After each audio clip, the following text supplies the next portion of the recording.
there were simply no Japanese terms for certain key Christian concepts. Xavier grew so frustrated that he once called the Japanese language the devil's own tongue. He discovered that he was using the wrong words for key Christian ideas. For instance, the closest word for God in Japanese also meant big lie.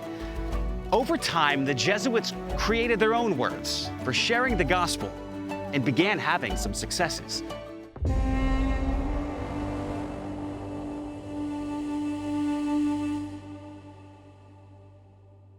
Because of opposition from local shoguns, the team was forced to move every couple of months.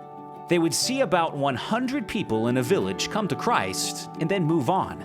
In some regions, they received favor, and in others, they escaped with their lives. After a couple of years of ministry in Japan, Francis Xavier returned to India to once again run the mission there. Xavier never returned to Japan, yet the work he pioneered in the region endured. Historians estimate that Xavier baptized over 30,000 new Christians in India, Malaysia, and Japan. Thanks to his leadership, his missions went on to see 500,000 people in the East come to Jesus Christ.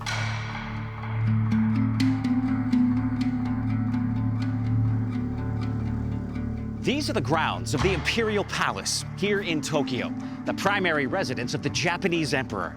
It's a half-square mile park containing a number of gardens, museums, and administrative buildings. The grounds also include the Emperor's Palace and the private residences of the imperial family. Many historians consider the imperial family of Japan as the oldest continuous hereditary monarchy in the world. The archives at the Imperial Palace recognize 125 emperors, beginning with the legendary Jimmu in 660 BC and continuing to this day.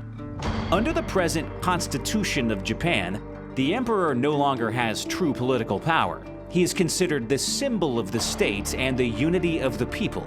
However, other Japanese emperors in history were considered divine and wielded great power. While some of the Jesuit missions planted by Francis Xavier in India and Malaysia endured, the same cannot be said for Japan. The gospel had a hard time surviving here for long. The emperors during the 16th and 17th centuries governed Japan with an iron fist. They maintained their power through military shoguns, where loyalty was prized above all. The shoguns adhered to a strict samurai culture, where loyalty was celebrated, even to the point of ritual suicide. Christianity represented a challenge to this loyalty, not only because it required faith in Jesus Christ, but also because conversion was seen as an act of submission to European powers. In the late 16th century, the emperor called for the expulsion of all Christian missionaries. By the early 17th century, Catholic priests were commanded to leave Japan, and Japanese Christians were required to renounce their faith. The few missionaries who remained either managed to operate in secret or were executed. With each change of emperor during the period, brutal persecution only increased. In 1612, there was an estimated 300,000 Christians in Japan. Less than 2 decades later, that number was cut in half. By 1644, the last remaining Catholic priest, the Japanese Jesuit Kanoshi Mansio, was martyred in Osaka. Thereafter, it's estimated that over 40,000 Japanese Christians were murdered for their faith between the 17th and 18th centuries. What was left of Christianity was totally driven underground. The followers of Jesus that remained worshipped in secret, becoming known as the hidden Christians. Attempts to surface them were depicted in the movie Silence, based on the famous Shusaku Endo novel. Tortures and executions during this time were truly horrendous. The anti-Christian climate endured here in Japan for 250 years.